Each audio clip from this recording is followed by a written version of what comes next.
never thought I'd see my parents again after they abandoned me at age 8. That day is burned into my memory forever. Mom and Dad dropping me off at Grandma Rose's house with just a small backpack of clothes, promising they'd be back soon.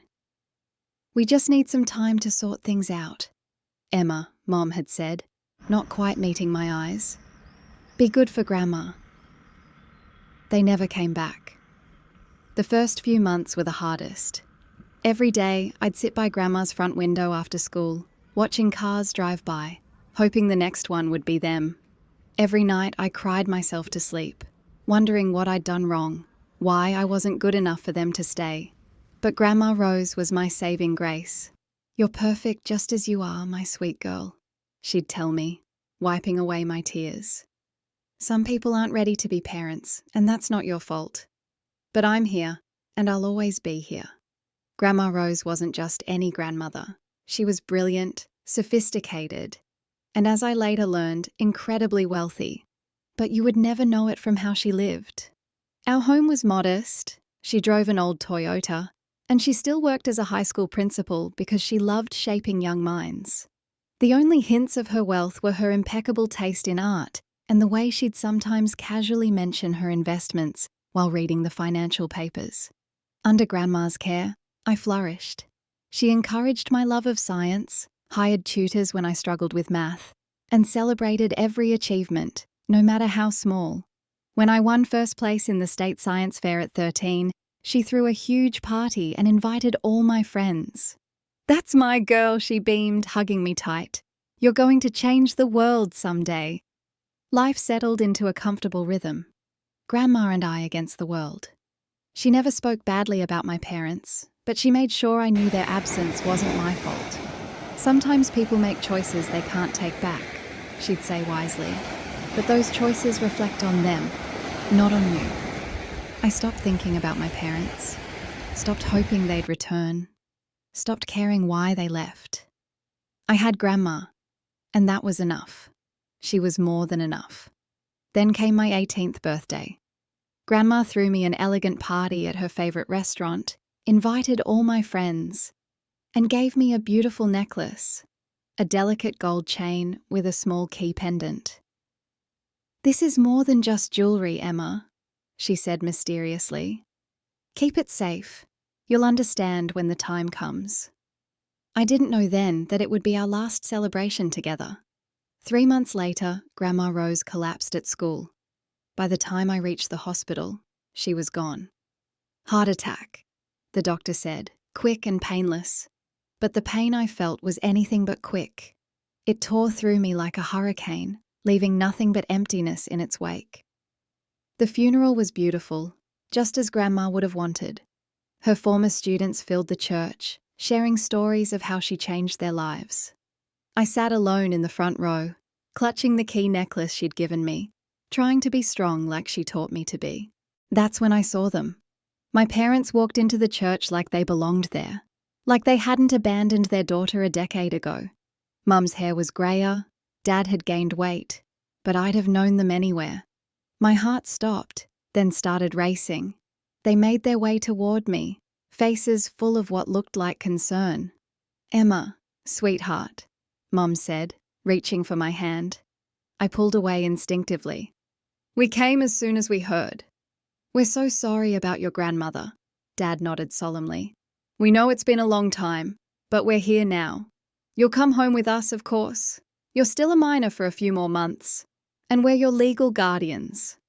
I couldn't believe what I was hearing. 10 years of silence, and now they wanted to play happy family. "I'm not going anywhere with you," I managed to say, my voice shaking with anger. "Grandma Rose was my home now." "Emma," Mum said, her voice taking on a stern edge I remembered from childhood. "Don't be difficult. We're your parents. You have no choice in this matter." Actually, a deep voice interrupted. "She has every choice." We turned to see a tall man in an expensive suit walking toward us, carrying a leather briefcase. "I'm James Morrison, Rose Montgomery's attorney, and we need to have a conversation about your grandmother's will." My parents' expressions changed instantly. Mom's eyes lit up with barely concealed interest, while Dad straightened his tie nervously. "Of course," he said smoothly.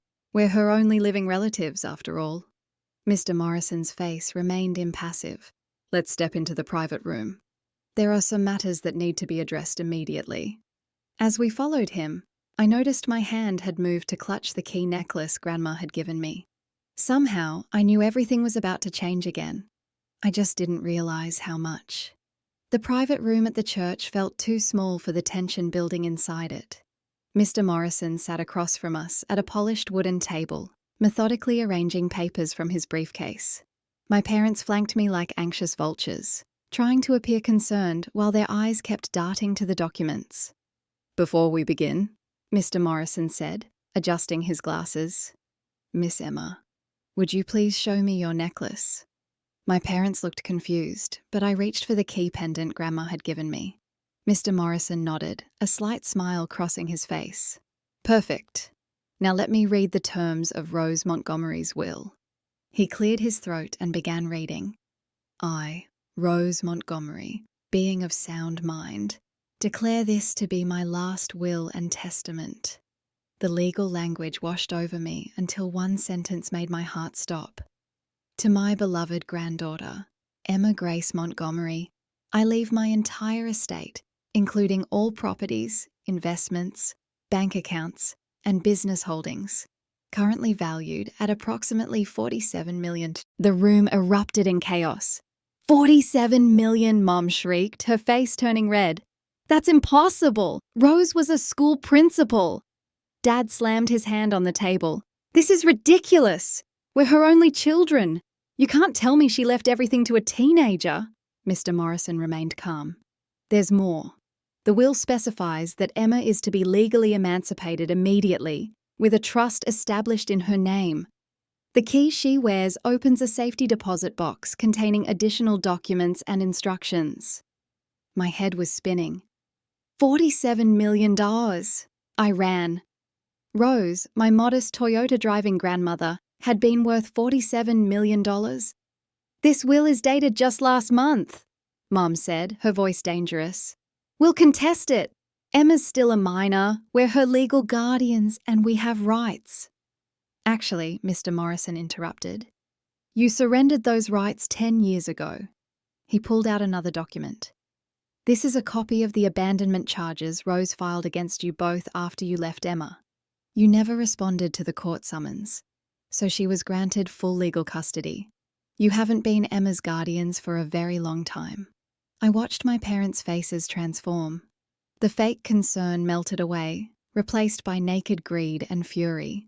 Emma, sweetie, Mom tried again, her voice honey-sweet. You don't understand what you're doing. Let us help you manage this. We're family. Family? The word felt like poison in my mouth. Where was family when you left me? Where was family for 10 years while Grandma Rose raised me? We made a mistake, Dad said quickly. We were young, struggling, but we're here now. We can make it right. Make it right? I stood up, shaking with anger. You're only here because you found out about the money. Did you even care that Grandma died? Did you ever care about me? Their silence was answer enough. Mr. Morrison cleared his throat. There's one more thing. Rose left a letter for you, Emma. He handed me a sealed envelope. She asked that you read it alone. I took the envelope and walked out, leaving my parents protesting behind me. Finding a quiet corner of the church, I opened the letter with trembling hands. My dearest Emma, if you're reading this, I'm gone, and you've just learned the truth about our family's wealth. I know it's a shock.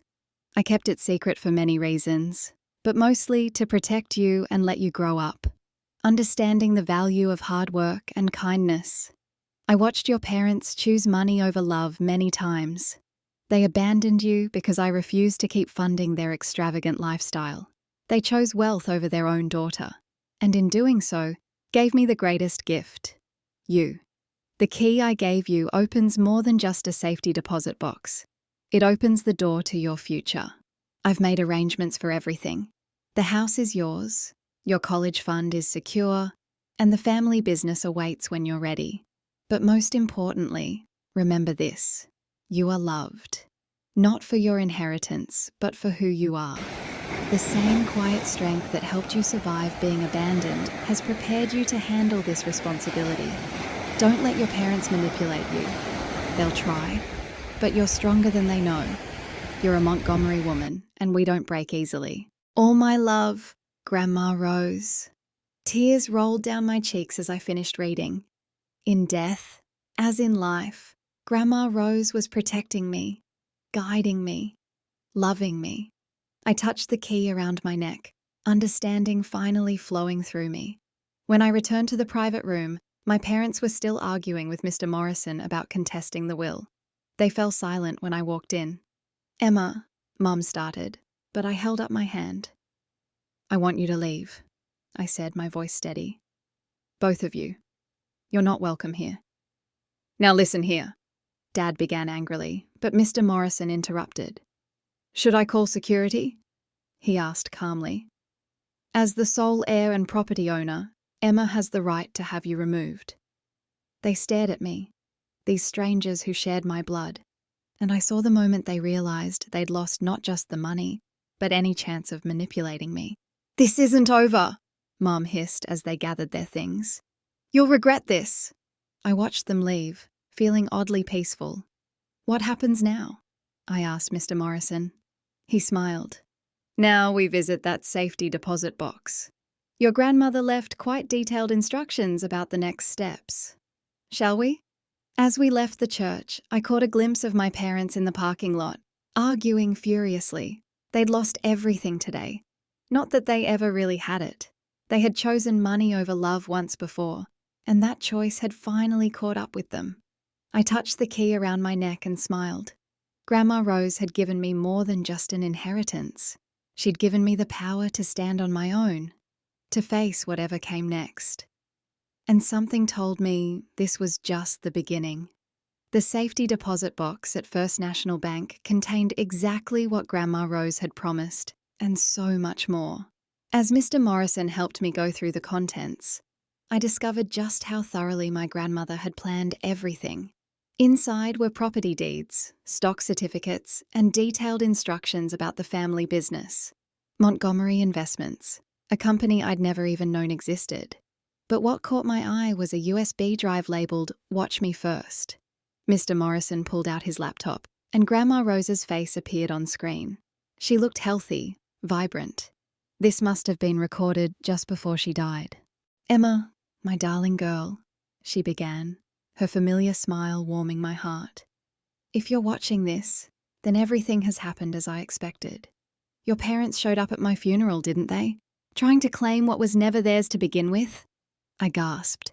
Even from beyond, she'd known exactly what would happen.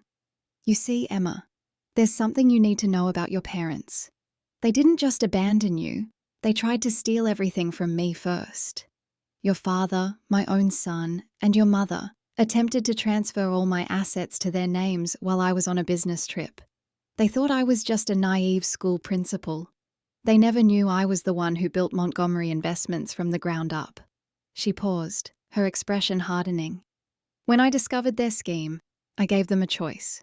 Stay and live modestly while learning the value of hard work. Or leave. They chose to leave. They left you behind, thinking I'd come begging them to return. They never understood that by abandoning you, they gave up the greatest treasure of all." Tears streamed down my face as Grandma continued. "I watched you grow into an extraordinary young woman. Kind, intelligent, hard-working, everything they're not. That's why I know you're ready for this responsibility." The video continued with detailed instructions about the company, the properties, and most importantly, the charitable foundation she'd established. The Montgomery Foundation provides scholarships to abandoned children. You'll be its new director. Use our wealth to help others like yourself, Emma. That's our true legacy. The next few weeks were a whirlwind. Mr. Morrison introduced me to the company's board of directors, who'd all known and respected Grandma Rose. They welcomed me warmly, ready to guide me as I learned the business. My parents didn't give up easily. They hired lawyers, tried to contest the will, even attempted to prove Grandma Rose was mentally unstable when she wrote it. But she'd been too thorough. Every document was in order, every decision legally sound. Their final attempt came 3 months later. They showed up at the Montgomery Investments office, causing a scene in the lobby. "We're her parents!" Mom shouted as security held them back. "She can't keep us out!" I met them calmly, dressed in one of Grandma's elegant suits, the key necklace still at my throat. "Actually, I can, and I will." "We'll go to the press," Dad threatened. "Tell everyone how you stole our inheritance." I smiled, channeling Grandma Rose's quiet strength. "Go ahead. Tell them how you abandoned your 8-year-old daughter. Tell them how you tried to steal from your own mother. I'm sure the press will love that story." They deflated, finally understanding they'd lost everything. Not just the money, but any chance of manipulating me. "Goodbye," I said firmly. "Don't come back." As I watched them leave, I touched the key around my neck, feeling Grandma's presence with me. That evening, I approved the first round of scholarships from the Montgomery Foundation. 20 children from broken homes would get a chance at a better life. Sitting in Grandma's old office, my office now, I looked at her photo on the wall and smiled. She'd given me more than just an inheritance. She'd given me purpose, strength, and the power to help others. The old Toyota still sits in my garage. Even though I could afford any car I wanted, it reminds me of where I came from, of the humble, hard-working woman who taught me that true wealth isn't about money. It's about how you use it to make the world better. Sometimes I wear her old principal blazer to board meetings. The board members who knew her smile when they see it. They understand I'm not just Rose Montgomery's heir. I'm her legacy. As for my parents, I heard they moved to another state, telling anyone who will listen about their ungrateful daughter. But their words can't hurt me anymore. I know who I am. I'm Emma Grace Montgomery, and like my grandmother before me, I choose love over money, kindness over greed, and helping others over helping myself. That's what real family does.